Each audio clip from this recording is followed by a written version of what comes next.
Hey you guys, this is Rafael Eledge from Relics.com. Today we're at one of my favorite places in the world, Shiloh Battlefield, Shiloh National Military Park in Shiloh, Tennessee. If you haven't been, it's a wonderful historic place. We just celebrated 4th of July and wanted to come out and pay honor to the people that fought to help make this country what it is. We're going to talk about a cannon that I've always been fascinated. This one's been here for decades. I love and always told people when I had the shop at Shiloh, when you go through the battlefield, we're in the back of the National Cemetery. The Tennessee River's right there, and one of my favorite guns in the park is this cannon. It's a 24-pound boat howitzer, but it's one that was developed by James Dahlgren, John A. Dahlgren, Union Admiral. He also designed his own cannons. So he designed these boat howitzers. This one was made by the Ames Company. You've heard me talk about the Ames Company many times in Chicopee, Massachusetts. It's clearly marked like this across the top of the barrel. 1,305 pounds. It's number 656, meaning that that's the 656th cannon that Ames produced during their manufacturing period. The cascabel, which is the round part on the back end of the cannon, they're a little different on a boat howitzer.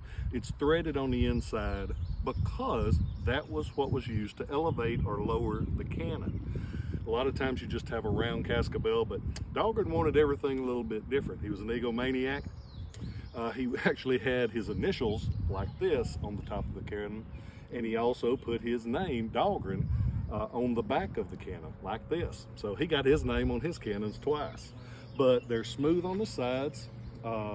It's made of bronze, and the reason it's 1,305 pounds is because it's made of bronze.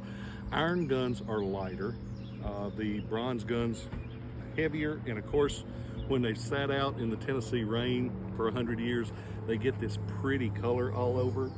This one's just a neat gun. It's a small gun designed to actually be used on board the ship.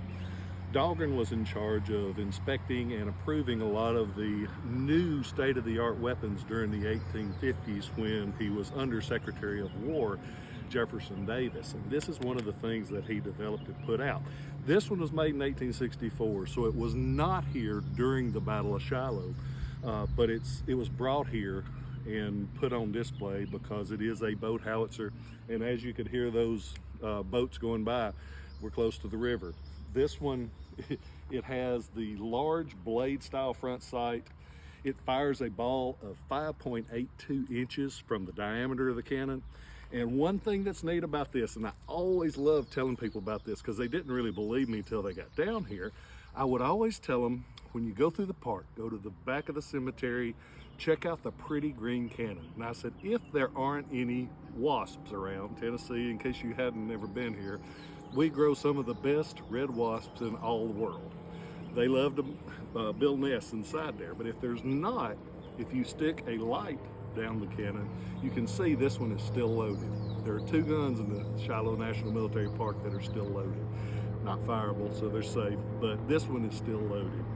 And it's always been one of my favorites, and it is such a great thing to get to share stuff like this with you guys, because I appreciate you guys letting me know, letting me do what I do for a living.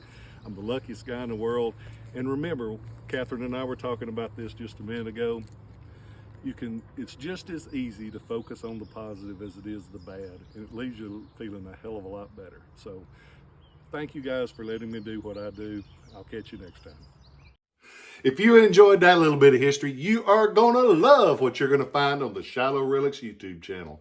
Be sure to check them out. If you enjoy them, hit that like button, and don't forget to subscribe. Thank you guys.